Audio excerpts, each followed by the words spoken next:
मजहब ऐसा नहीं जिस मजहब के अंदर मोहम्मद रसूलुल्लाह का नाम किसी न किसी शक्ल में मौजूद न हो।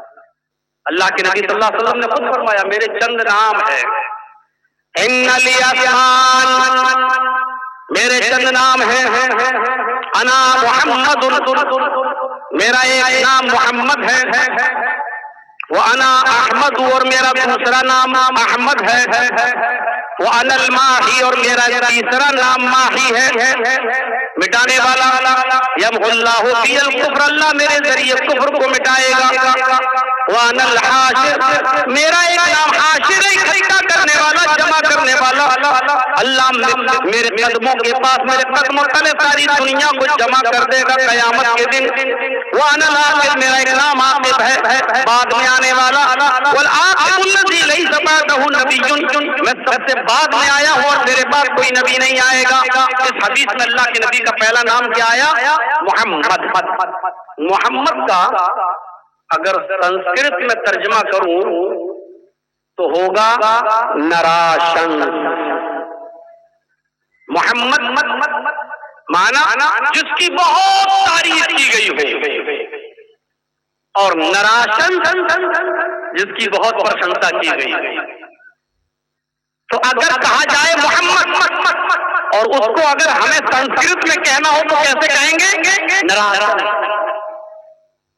मोहम्मद का माना जिसकी बहुत तारीफ की गई, और नराशन का माना भी ऐसा आदमी, ऐसा व्यक्ति जिसकी बहुत प्रशंसा की गई। अब देखिए मोहम्मद का नाम वेद में कैसे आया। अथर्ववेद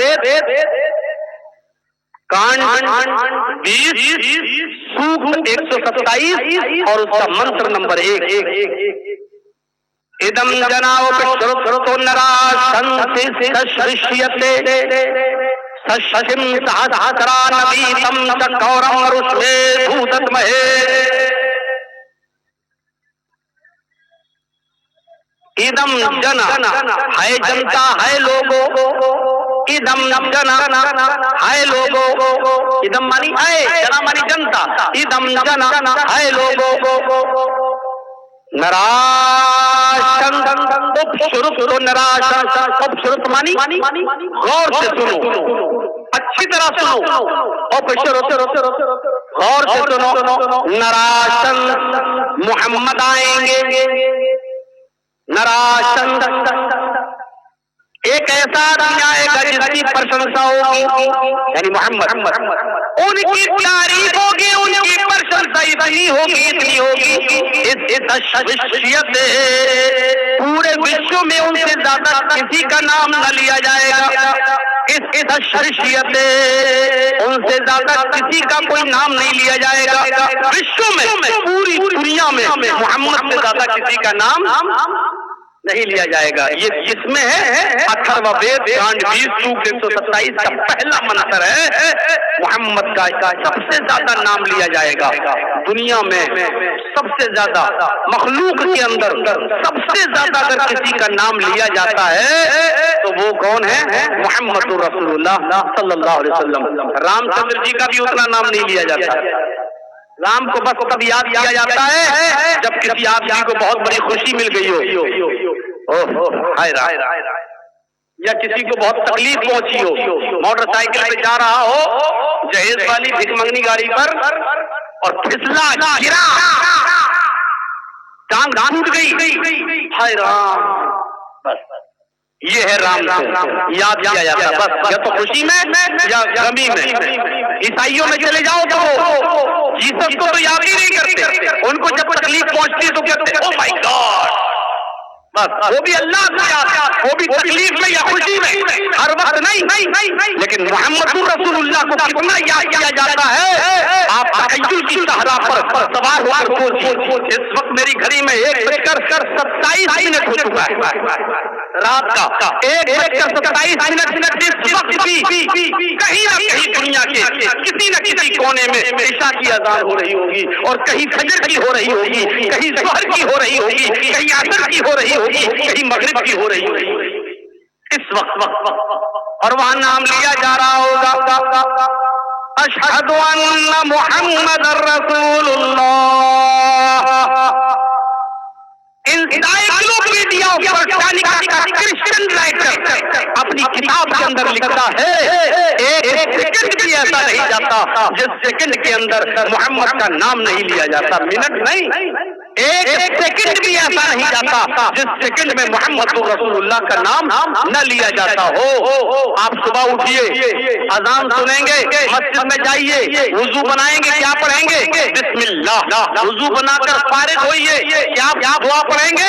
अशहदु अल्ला इलाहा इल्लल्लाह व अशहदु अन्ना मुहम्मदन अब्दुहु व रसूलुहु। अशहदु अन्ना मुहम्मदन अब्दुहु व रसूलुहु। आपको मोहम्मद का नाम लेना पड़ेगा। मेरे भाइयों, अल्लाह ने ऐसा इंतजाम कर दिया है कि दुनिया में सबसे ज्यादा इंसानियत में, मखलूक में मोहम्मद का सल्लल्लाहु अलैहि वसल्लम का नाम लिया जाए। अजान में सबसे ज्यादा नबी का नाम, वुजू में अल्लाह का नाम, तो वुजू के बाद दुआ में मोहम्मद रसूलुल्लाह का नाम। अजान खत्म होती है ला इलाहा इल्लल्लाह पर, अजान के बाद की दुआ में मोहम्मद रसूलुल्लाह का नाम। अल्लाहुम्मा रब्ब हाज़िहि दअवति ताम्मा वस्सलातुल क़ाइमा आति मुहम्मदनिल वसीला वल फज़ीला, आति मुहम्मदनिल वसीला, मोहम्मद रसूलुल्लाह का नाम।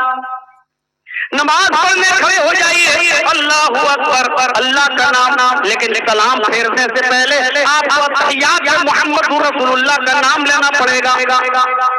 अशहदु अन्ना मुहम्मदन अब्दुहु व रसूलुहु, अल्लाहुम्मा सल्लि अला मुहम्मद, अल्लाहुम्मा बारिक अला मुहम्मद। ये नाम लेना पड़ेगा। मेरे भाइयों, सबसे ज्यादा नाम मोहम्मद रसूलुल्लाह सल्लल्लाहु अलैहि वसल्लम का, और मोहम्मद का नाम भी आया है वेदों में।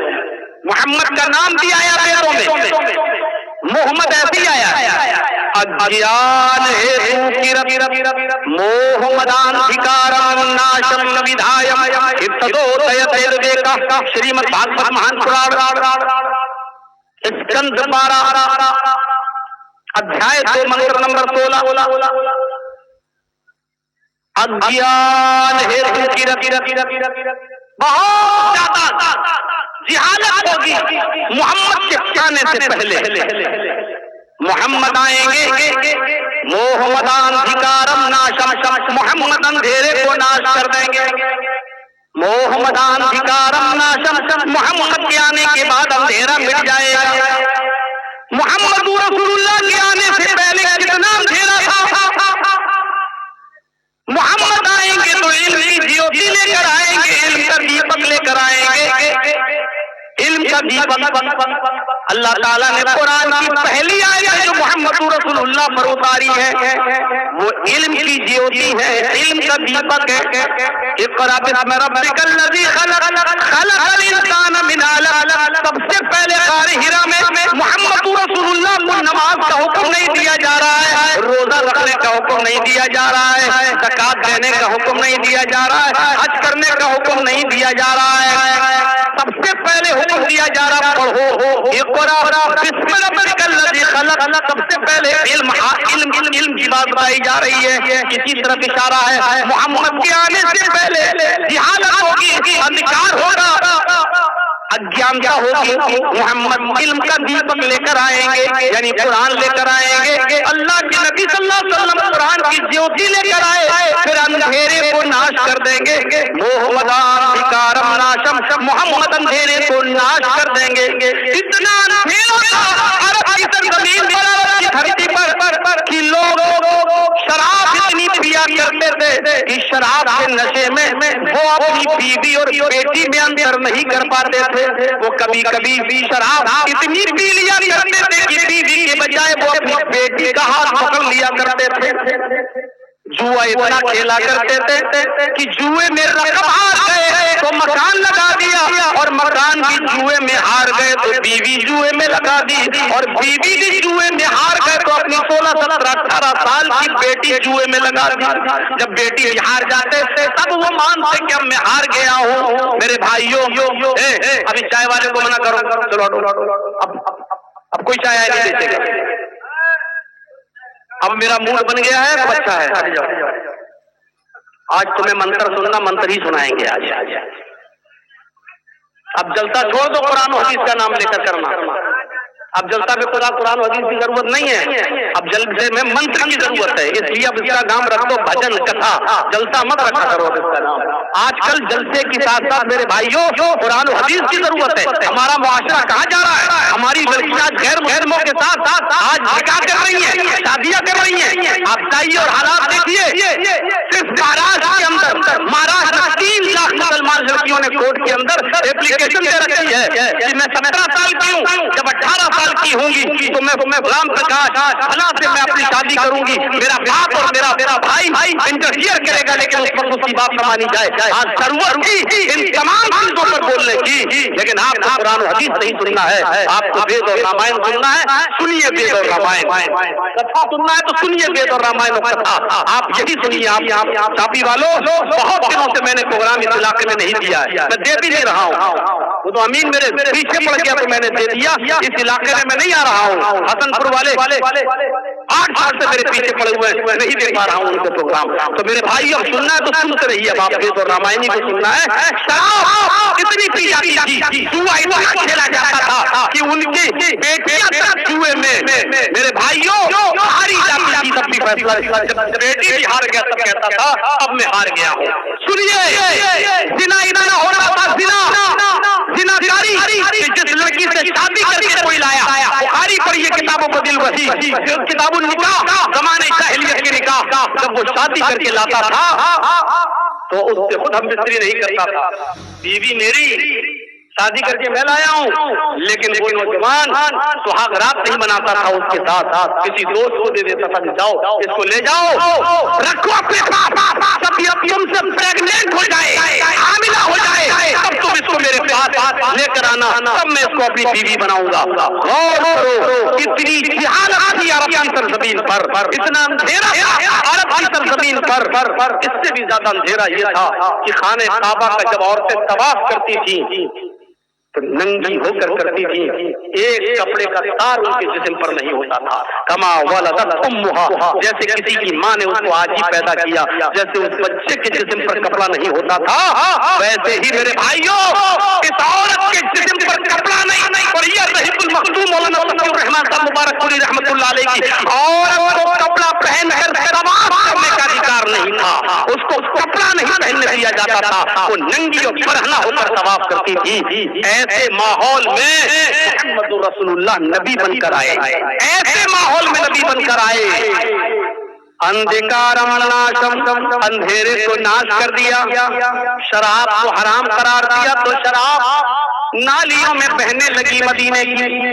कितना शराब जब हराम करार दिया तो शराब नालियों में बहने लगी, नालियों के अंदर शराब को जब हराम करार दिया, जिनाकारी रोक गई और इतना बड़ा हक अदा कर दिया, इतना बड़ा अधिकार दे दिया कि अगर बेटा मर जाए तो बेटे की वरासत से माँ को हक मिलेगा, भाई मर जाए तो भाई की वरासत से बहन को हक मिलेगा।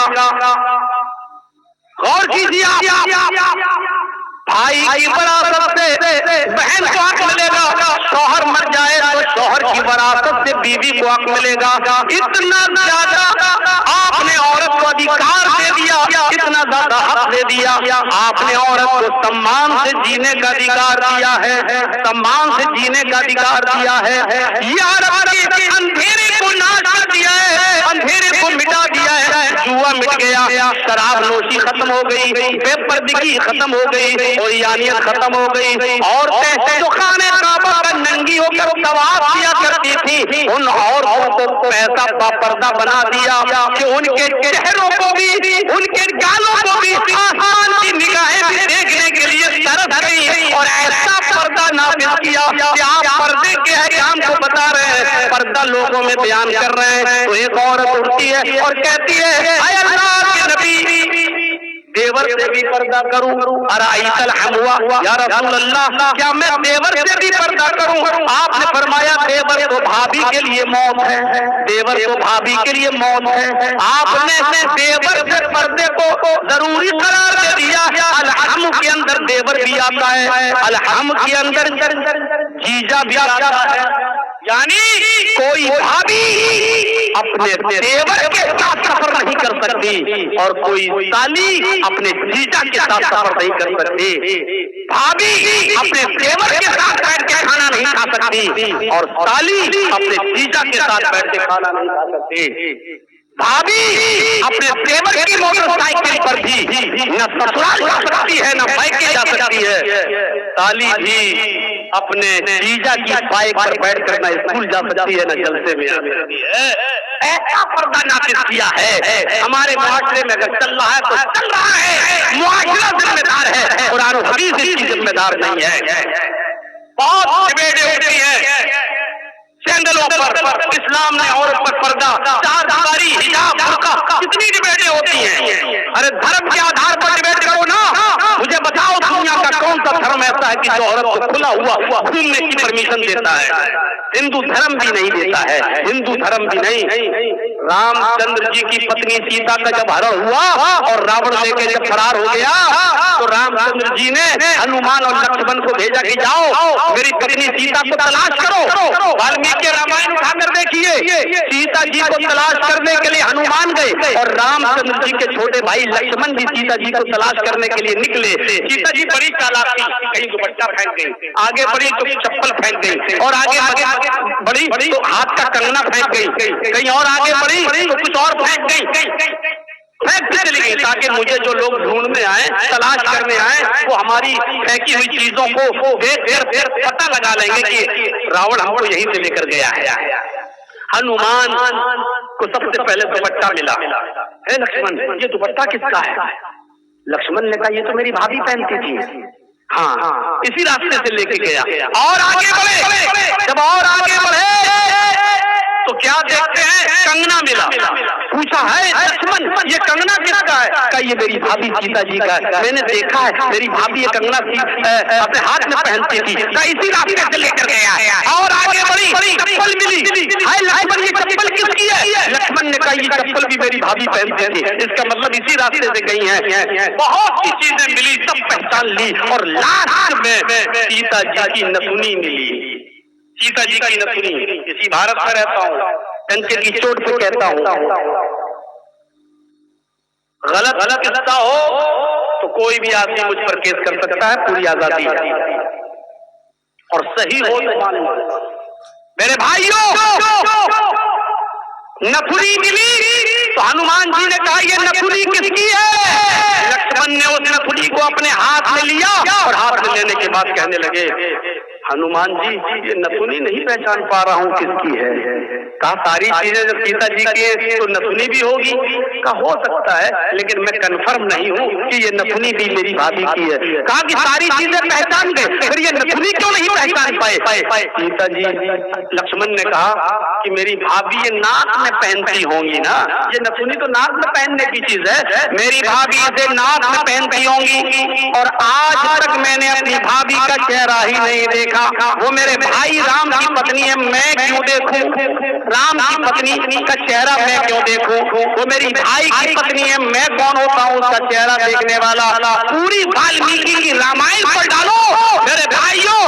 लक्ष्मण ने पूरी जिंदगी में कभी भी अपने बड़े भाई राम की पत्नी सीता का चेहरा नहीं देखा। ये हिंदू धर्म के अंदर लिखा है कि राम की पत्नी सीता का चेहरा राम के छोटे भाई लक्ष्मण ने भी नहीं देखा। यही तो हदीस कहती है, यही तो इस्लाम कहता है अलहमुल मौत, देवर तो भाभी के लिए मौत है।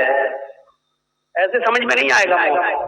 सऊदी अरब का एक किस्सा उठाना पड़ेगा आपको। सुना है ना? नहीं सुना तो सुन लो। एक आदमी टैक्सी चलाता था सऊदी अरब के अंदर दिन में। एक बार उसकी टैक्सी पर कोई आदमी, कोई औरत आई, उसका पेट में बच्चा था और 9 महीने हो चुके थे, डिलीवरी का वक्त करीब था। वो आई और कहने लगी ए टैक्सी वाले। उसने कहा जी देखिए मुझे दर्द हो रहा है और डिलीवरी का वक्त करीब है, जल्दी चलो किसी हॉस्पिटल में। उसने कहा बैठो। उसने बिठाया और हॉस्पिटल ले गया। हॉस्पिटल में उसको जल्दी से एडमिट कर लिया गया जद्दा में। अब ये कहने लगा अरे मेरे पैसे तो दे जाओ। वो तो इमरजेंसी में चली गई। अब 1 घंटा हो गया, 2 घंटा हुआ, बैठा है वहां अब सोचने लगा यार चलो अपना कस्टमर देखते हैं, ये तो पता नहीं कितने दिन लग जाए इसको, अब 1-2 दिन के बाद जब यहाँ से लौटेंगे तो इस अस्पताल में होते हुए जाएंगे, तब इससे पैसे ले लेंगे।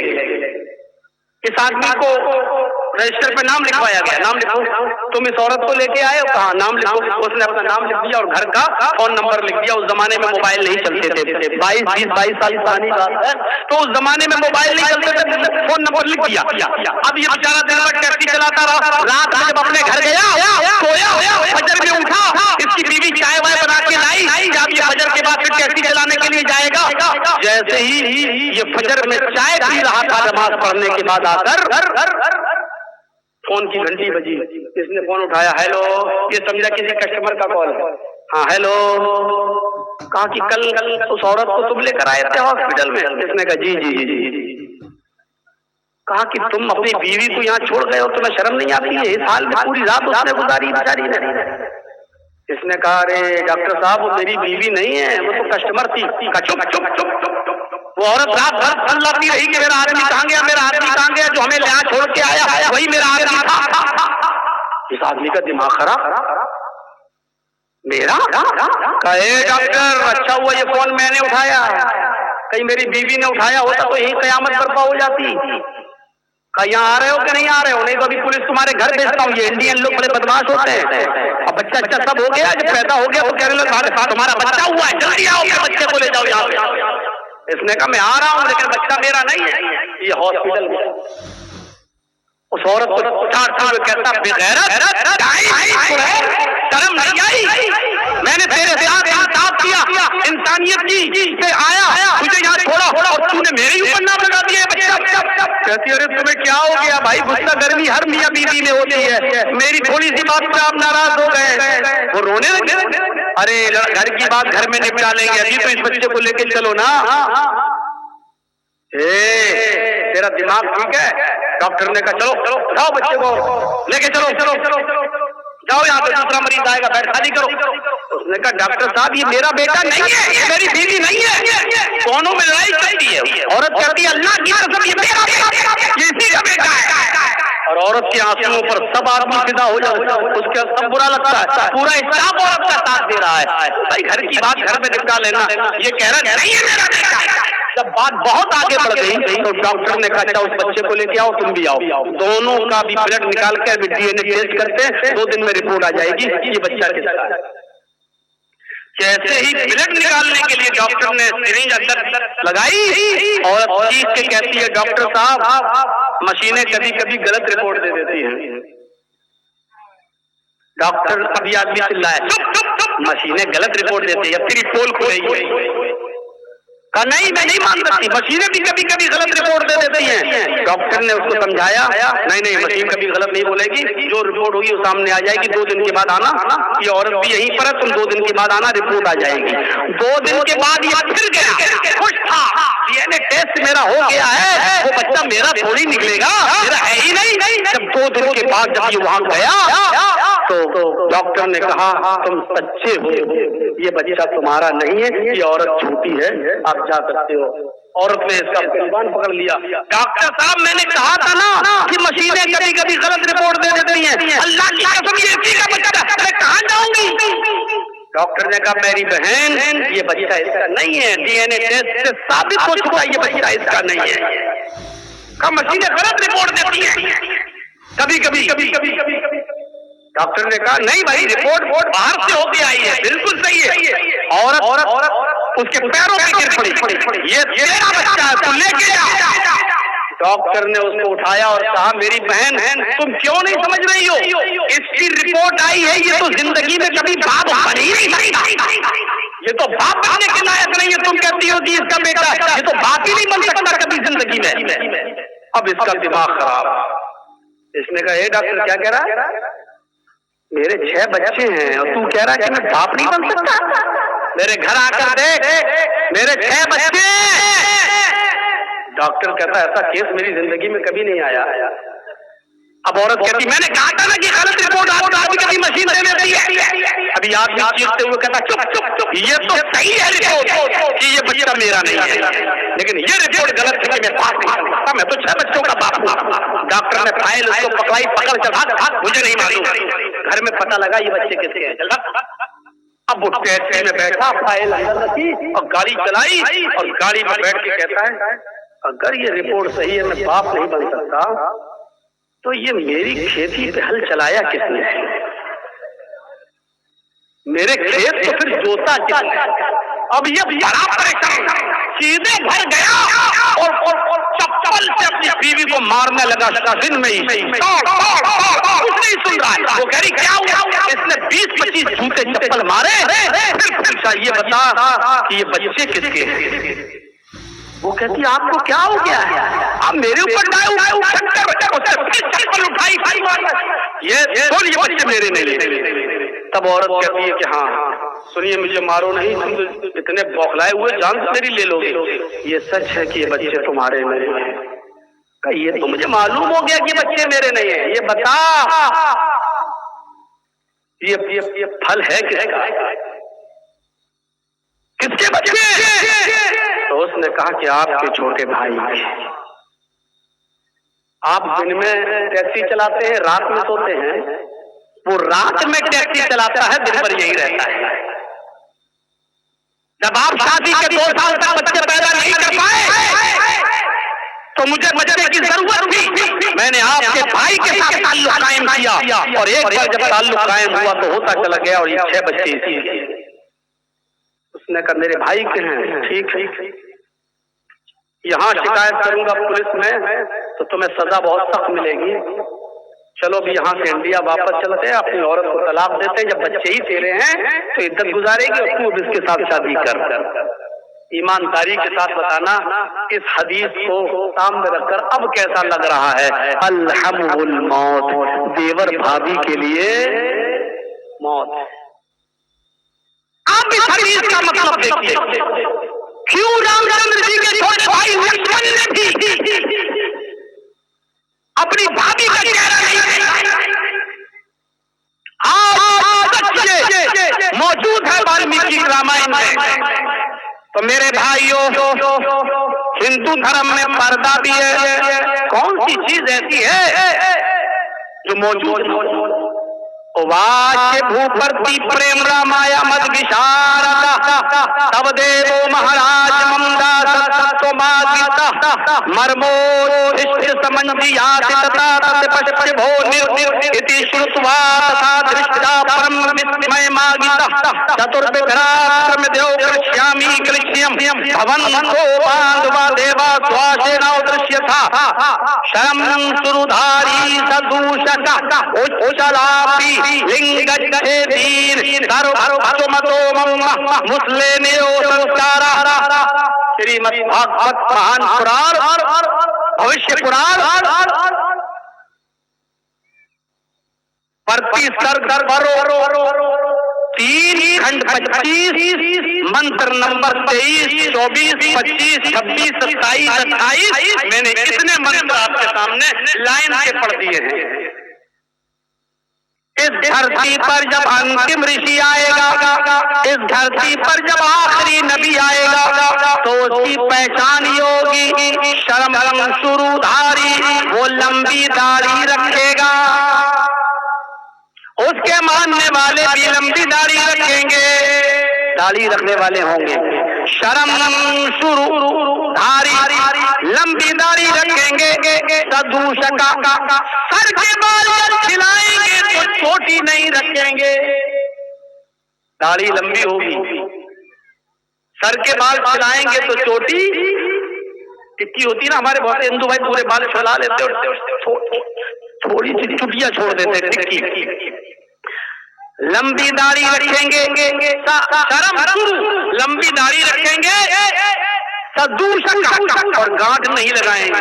बहुत से हिंदू भाइयों को देखा होगा, सिखों को देखा होगा, दाढ़ी और बाल बड़े कर लेते हैं तो उसमें ऐसे गांठ लगा लेते हैं, गिरा तो बाल को सुखा लेते हैं और फिर गांठ लगा लेते हैं। बिल्कुल देखने में ऐसा लगता है जैसे नारियल का गुच्छा। सुखा लेते हैं, वो जटा बना लेते हैं। तो वो लंबी दाढ़ी रखेंगे लेकिन दाढ़ी में गांठ नहीं लगाएंगे। ईमानदारी से बताना कौन है? दाढ़ी तो रखेंगे लेकिन दाढ़ी में गांठ नहीं लगाएंगे। सदूषका शर्म सुरुधारी सदूष, और सर के बाल कटाएंगे, टिक्की नहीं रखेंगे। टिक्की चुटिया, हिंदू धर्म में ये लिखा है कि शंकर भगवान की चोटी से, टिक्की से गंगा जमुना निकली है। ये गंगा जमुना किससे निकली? शंकर जी की चोटी से। वहां गंगा जमुना निकली शंकर जी की चोटी से। और इस्लाम के अंदर क्या है? हाजरा पानी की तलाश में दौड़ी, सफा से मरवा, मरवा से सफा, सफा से मरवा, मरवा से सफा, 7 चक्कर लगाए, पानी नहीं मिला। लौट के अपने बेटे के पास आई का अल्लाह मेरे शौहर ने मुझे तेरे सुपुर्द किया है, तू मेरे बच्चे के लिए पानी का इंतजाम कर। अल्लाह ने जिब्रील से कहा जाओ जिब्रील, जिस जगह हाजरा का बेटा इस्माईल अपने पैरों की एड़ियां रगड़ रहा है उसी जगह तुम अपना पर मारो। जिब्रील ने पर मारा, यहाँ से चश्मा जारी हो गया, दम दम पानी का चश्मा जारी हो गया। यहाँ चोटी, यहाँ एड़ी, यहाँ एड़ी, और वहीं पर मारा जिब्रील ने, दम चश्मा जारी हो गया। हाजरा उसको रोकने लगी, पानी बह रहा, वो उसकी मुंडेर बनाने लगी और कहती जाती थी धम धम धम धम धम धम धम धम धम, कहाँ जा रहा है? यानी पानी समेटती जाती थी और कहती थी दम दम, रुक रुक रुक रुक, ठहर, अरे कहाँ भाग रहा, अरे कहाँ जा रहा है? अल्लाह के नबी ने अपने जुमे के खुतबे में कहा था, अल्लाह रहम फरमाए हाजरा पर, अगर उसने पानी की मुंडेर न बांधी होती तो अल्लाह उस पानी को पूरी दुनिया में फैला देता, पूरी दुनिया में पहुंचा देता। अल्लाह रहम करे हाजरा पर। और जब कोई चीज पूरी दुनिया में बहुत आसानी से मिल जाए तो उसकी कदर नहीं होती है। अब जमजम पूरी दुनिया में अगर फैल जाता तो उसकी इतनी इज्जत होती। आज गंगा की देख लो क्या इज्जत हो रही है, सफाई करना पड़ रही है, लोग उसी में लैट्रिन करते, उसी में पेशाब करते, उसी में नहाते, उसी में धोते, सारे नेता लोग उसी में डुबकी लगाते। कुंभ के मेले में देख लो, उसी में डुबकी लगाएंगे, उसी कहते पाप धुल गए। और किसी फिल्मी दुनिया के एक्टर ने जो फिल्मी गाना बनाया था ना, वो गाना याद है ना, राम तेरी गंगा मैली हो गई, पापियों के पाप धोते धोते। उस पर तो केस नहीं हुआ, मेरे ऊपर क्यों केस करोगे भाई? राम तेरी गंगा मैली हो गई, पापियों के पाप धोते धोते। यानी इतने पापी उसमें डुबकी लगाए कि सबके पाप गंगा में रह गए। अब कोई नहाएगा तो उसके पाप तो धुलेंगे नहीं, जो पाप उसमें पड़े हुए वही करेंगे तुम्हारे।